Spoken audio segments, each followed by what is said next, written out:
Ini kondisi sebelum kita treatment, daunnya lebay, lemas bray, kayak begini. Dosisnya 1 sampai 2 sendok makan per liter air bersih. 10 hari pasca treatment, daunnya udah mulai tegak, daun baru muncul, spike muncul, dan juga ini akar barunya muncul juga. Assalamualaikum warahmatullahi wabarakatuh. Selamat berjumpa kembali di Kebun Tetangga Channel. Kali ini kita akan treatment daun anggrek phalaenopsis agar dia tebal, besar, kaku tentunya. Tebal, besar, kaku. Nah, itu idaman para pecinta anggrek, daun yang seperti itu. Jika kita menemukan daun yang lemas seperti ini masih bisa kita treatment. Yang penting daunnya masih aman ya.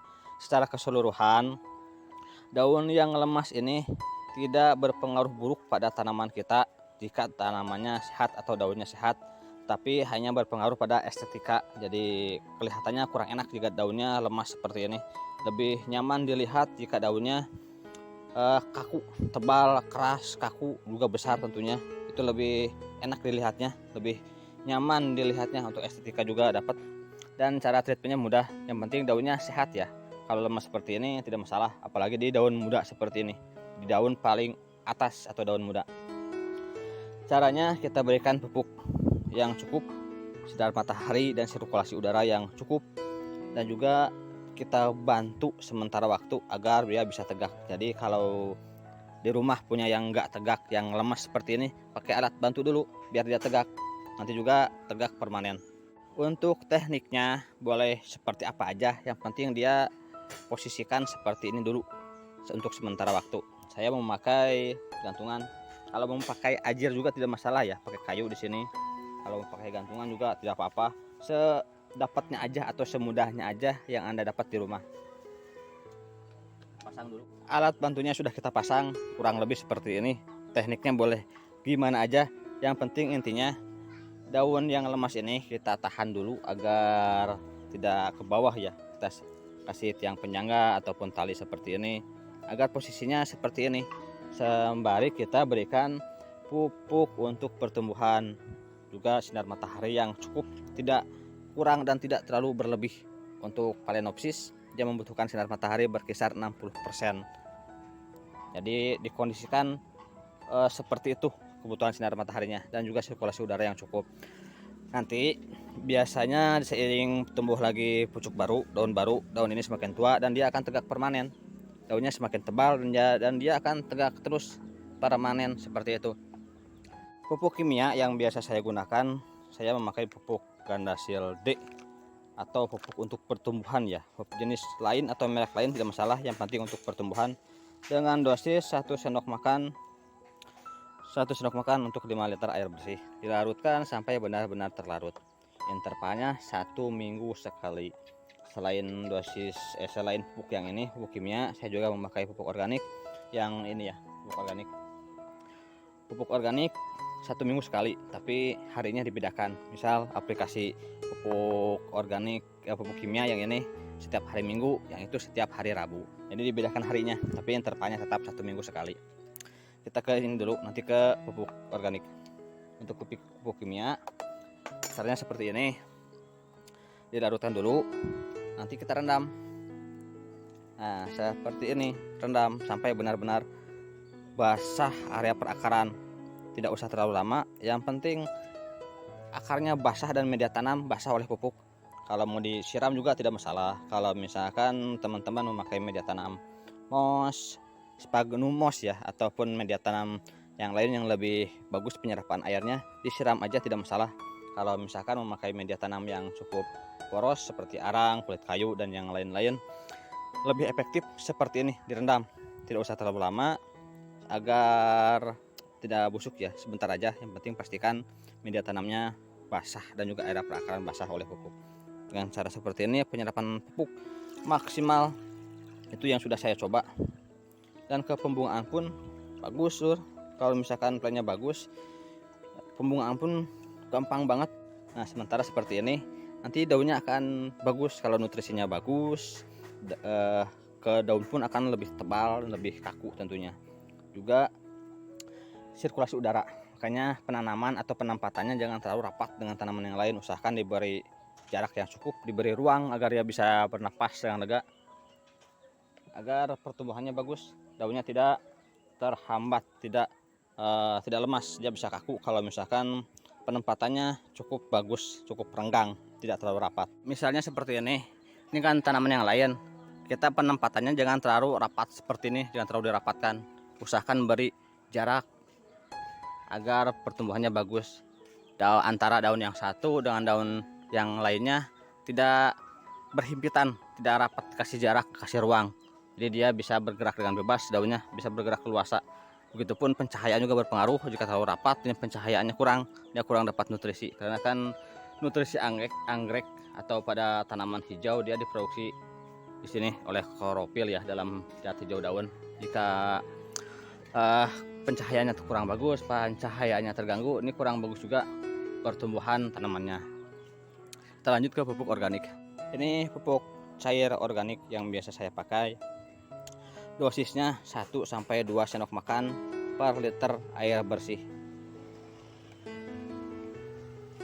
Nah, segini aja cukup. Ini sudah saya isi dengan air bersih 1 liter. Intervalnya 1 minggu sekali. Disemprotkan ke seluruh bagian tanaman. Beda dengan pupuk kimia, kalau yang organik saya semprotkan ke semua bagian tanaman karena cukup aman. Penyemprotan usahakan di pagi atau sore hari.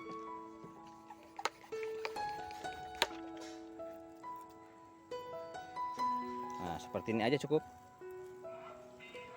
Ini usia 10 hari pasca kita treatment ya. Kita cek dulu hasilnya seperti apa. Tuh, lor. Daunnya udah mulai tegak, tidak terlalu lemas. 10 hari pasca treatment, daunnya udah mulai tegak, kaku. Nantinya dilanjut lagi, nanti turun seperti ini sampai daun barunya tua ya. Daun yang berikutnya 10 hari seperti ini, daun baru sudah mulai tumbuh dan juga tumbuh spike, padahal tanpa pupuk pembungaan ini ya. Saya tidak memakai pupuk pembungaan untuk plan yang ini, hanya memakai pupuk pertumbuhan, tapi dia bisa spike. Kalau plannya pengen berbunga ya begini. Kalau anggrek Phalaenopsis dia berbunga walaupun tanpa pupuk pembungaan. Yang ini plan yang ini khusus saya pakai pupuk pertumbuhan dan juga hormon organik atau ya pupuk organik ya, di selang-seling. Jadi dalam 1 minggu 1 kali pupuk organik dan 1 kali pupuk kimia. Dan hasilnya seperti ini spike. Cuman nantinya karena ini bukan target yang saya inginkan, ini mau saya buang rencananya. Spike-nya seperti itu. Kalau mau dibungakan dilanjutkan aja. Kalau misalkan untuk plan yang ini memang saya targetnya tidak untuk membungakan, ini mau digedekan dulu, jadi nanti saya buang. Selain tunas baru, pucuk baru, daun baru muncul, spike muncul, dan juga ini akar barunya muncul juga. Jadi perawatannya mudah. Dan jika daunnya seperti ini, masih seperti ini, masih kurang tegak, nanti kita treatment lagi, lanjutkan lagi dengan ini, dan juga pupuk dilanjutkan juga sampai daunnya benar-benar kaku. Biasanya nanti jika daun baru ini sudah besar, daun baru yang ini besar, ini sudah mulai tua dan dia akan kaku, akan tegak kembali seperti yang ini, sama seperti yang daun bawahnya ya, dia bisa tegak kembali. Sekian aja dulu dari saya, mudah-mudahan bermanfaat. Jangan lupa ditekan tombol like and tombol subscribe-nya. Terima kasih, semoga bermanfaat. Wassalamualaikum warahmatullahi wabarakatuh. Ini pupuk organik yang sudah jadi. Saya membuat 1 galon seperti ini. Caranya kita siapkan eceng gondok, saya potong-potong seperti ini, batangnya aja ya. Kita pakai batangnya aja. Kemudian kita berikan larut EM4, dosisnya 10 cc per liter air. Dan juga ini molase atau tetes tebu 5 cc per liter air. Jadi airnya dilarutkan dulu dengan ini bakteri kodekomposer dan juga molase. Kemudian kita rendam ke sini. Untuk perendaman seperti ini cara merendamnya. Misal kita pakainya seperti ini, kita rendam sampai dia terendam sampai batas atasnya. Nah, kurang lebih seperti ini. Sampai titik atas dia bagian ininya terendam semua. Mau berapapun banyaknya, airnya segini aja sampai dia terendam. Saya pakai galon, jadi tetap aja airnya segini ya. Tambahkan air nanti diukur berapa liter yang Anda pakai. Yang penting dosisnya atau konsentrasi EM4 nya 10 cc per liter air, dan yang ini 5 cc per liter air. Setelah direndam dengan cairan EM4 dan molase, ini ditutup rapat, difermentasi minimalnya 1 minggu baru kita bisa pakai airnya. Seperti ini ya, saya tutup rapat, dan setiap hari atau setidaknya 2 hari sekali dibuka agar membuang gasnya, karena dalam proses fermentasi dia mengeluarkan gas, jadi kita harus buka agar tidak meledak tentunya, karena dia gasnya banyak, nanti tekanannya tinggi. Buka, buang gasnya setiap hari atau setiap 2 hari sekali. Seminggu kemudian baru kita pakai. Dan jika sebelum 1 bulan, ini tidak saya buang, biarkan saja direndam seperti ini selama 1 bulan. Jika sudah 1 bulan, ini kita buang, kita saring dulu ke wadah, saring dan diambil airnya aja, ampasnya kita buang, karena dalam 1 bulan tuh ini udah lembek, udah kurang bagus, kita buang, kita pakai airnya aja, simpan biar lebih efektif, jadi gak susah, kita tinggal pakai seperti ini.